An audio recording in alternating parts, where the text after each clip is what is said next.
Hello, good morning. Um, what day are we today? Thursday. Uh, I'm working late tonight, so I'm just doing a video log um, before I go to work, basically, and trying to keep it consistent, as they say. It's been, apart from last week, it's been a long time since I've been blogging, basically, because I've had so many I don't know. The headspace hasn't been great, but I spoke about that last week anyway, and I guess it's getting back to the right frame of mind, and that's kind of where I'm aiming for at the moment. Now we've spent a bit of time decorating our home and just doing normal stuff, really, and spending lots of money. New fridge freezer, decorating the walls, terracotta colour. You can see a bit of it behind. New sofa, new chairs. Um, you know, we've just been spending time doing, improving our home, if you like, and it's kind of taken my mind off my issues for a bit. And to be fair, the issues I had are gone at the moment. As all of you know, with health anxiety, you have good days, you have bad days. I still have health issues. I've still got IBS. IBS is something that's always going to plague my life. And I've had a couple of good days actually. So the couple of days prior they've been great, and I've been full of energy, etc., etc., and yeah, enjoying life despite the miserable weather. Today I woke up and I feel sick and not really stomach pain, but I do get that heady feeling without actually having the IBS belly pains as such. So today I'm just feeling quite. Maybe it's the thought of having to work nights. I don't know. Whatever it is, it's not a particularly nice feeling, and it's something I've got used to over the years. In all honesty,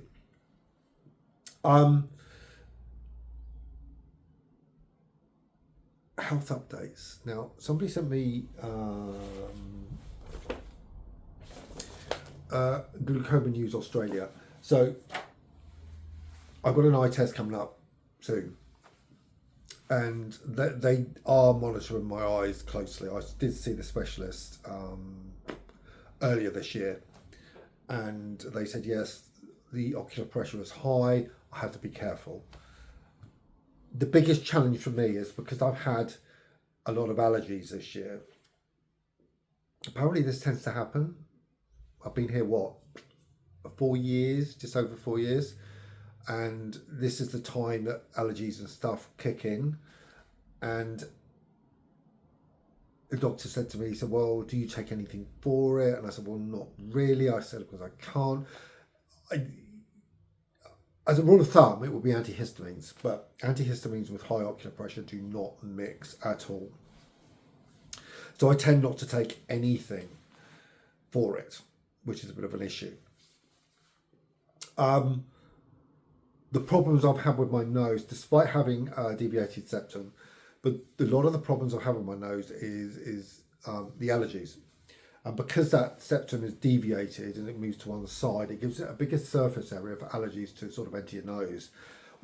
Not only allergies, but also that dreaded Staphylococcus aureus, which I've had on a few occasions.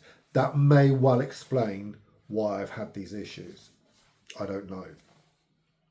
But so you can see it's very difficult trying to manage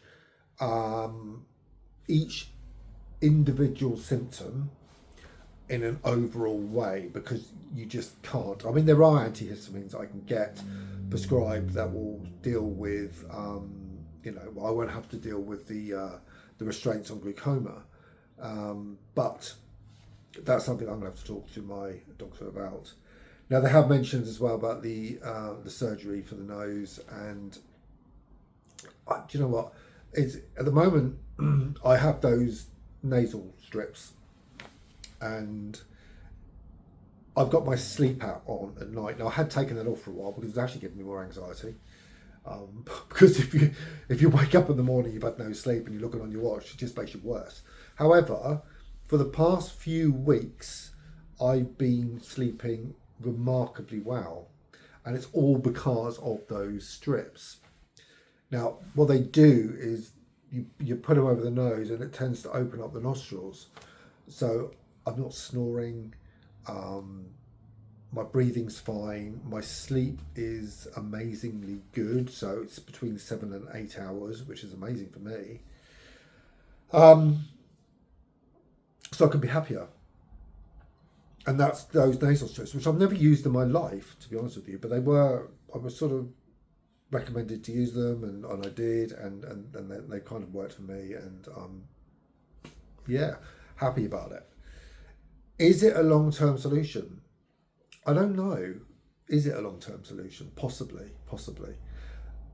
The surgery to have the septum fixed it's not the nicest surgery in the world, but then what surgery is really. Mine is quite deviated. Mine's it's not just got like a bulge, it's an S shape, which is why my passages tend to block at night. So I've really got to do something about it long term. Do I get it done now? Do I get it done later? It's going to cost money. I believe it's $4,000 plus to get it done. And it's not necessarily going to solve the problem. It's, I don't know what to do. I really don't. Maybe I will, maybe I won't. It's something to think about. The doctor said to think about it. If I want it done, I can get it done. Like everything in Australia, sadly, or most things anyway, is going to be on a private basis because, well, they wouldn't do it anyway. It's not a necessity. So I may. However, at the moment I've got a few other things I've got to pay for. So I've just instructed a solicitor for citizenship. So you can apply for Australian citizenship 4 years after being in Australia. That's not 4 years after you were granted permanent residency, that's 4 years after arriving in Australia. So I think for us, that was around about, I think it was either 25th or 28th, I can't remember, of September 22. So I spoke to John at Success Migration. He's the solicitor who I worked with for my permanent residency.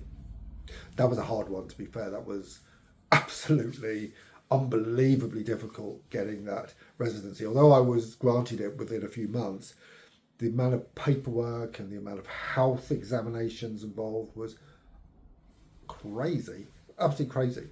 And it was exceedingly expensive as well, thousands and thousands of dollars.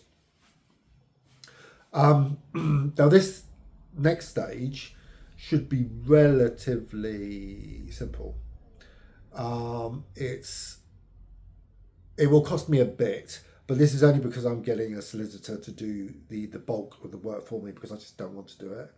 I haven't got the time to do it.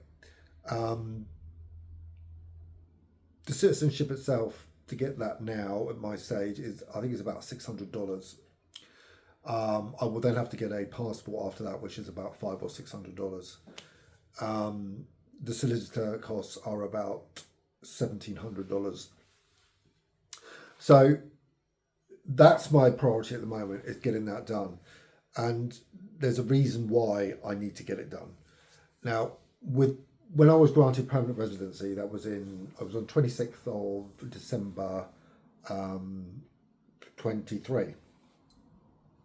Now, when I was granted that, you are given a 5-year travel allowance. So you're allowed to travel to and from Australia for 5 years. And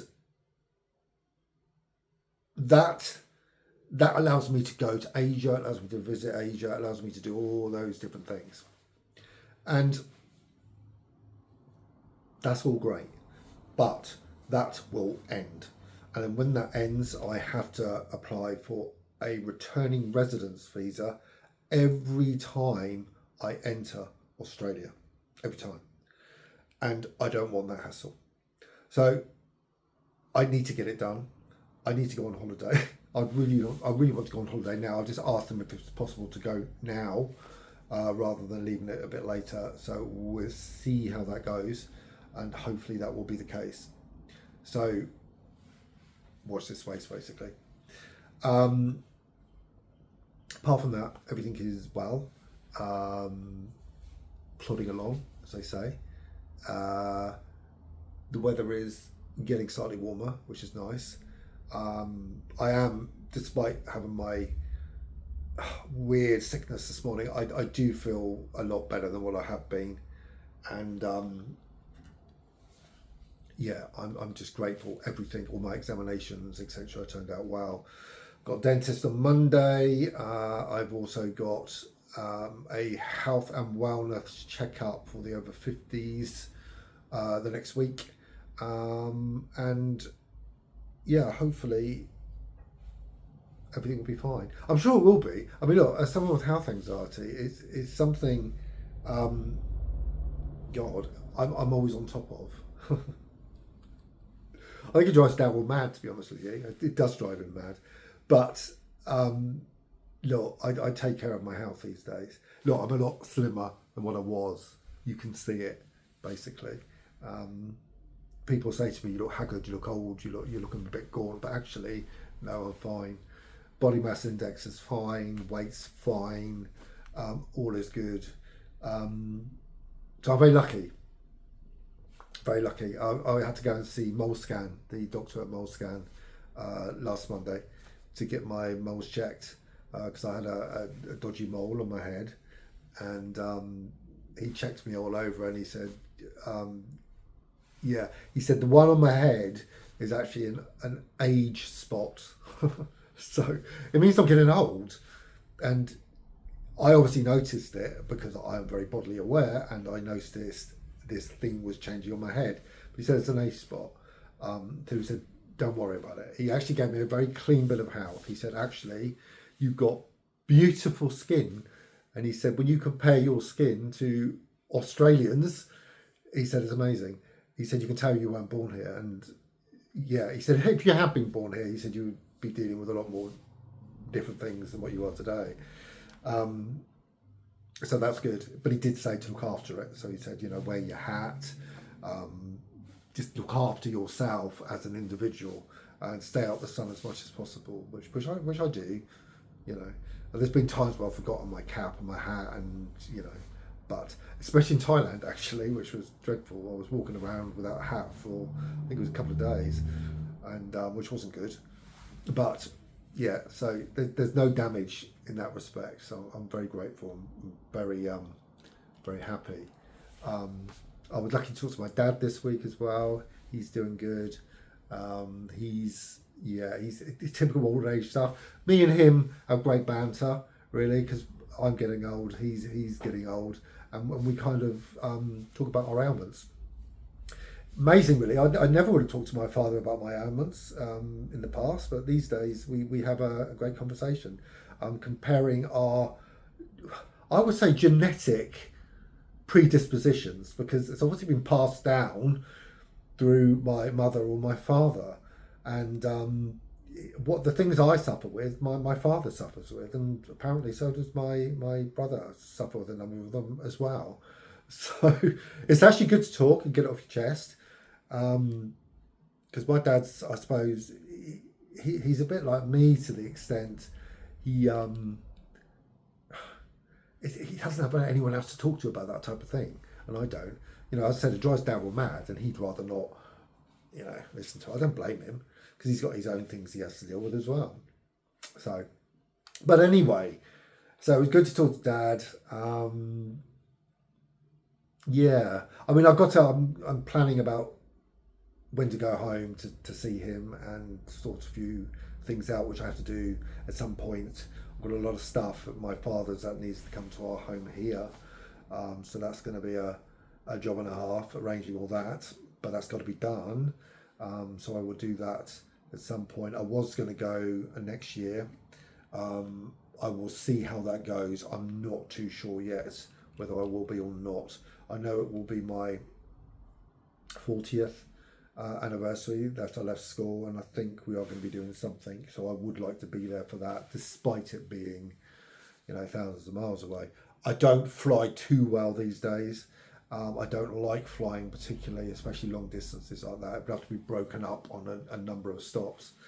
But let's just see how it goes, because I really want to see my dad anyway, and other members of my family.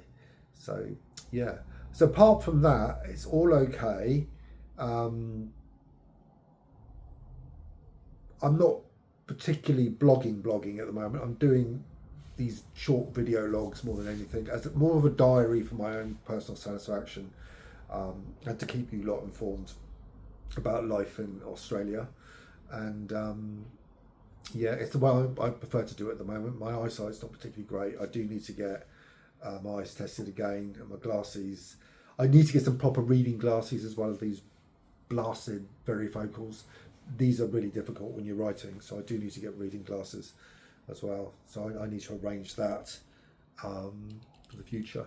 So it just makes writing a bit easier, really, because I've started that third book and I want to continue on with that, and we'll see how that goes. Although my family room now is very ergonomically designed, so I can use my laptop without having to hunch over and stuff. So that's all good. Wherever you are, have a good week. I will do another video log next week. Look after yourselves. Ciao for now.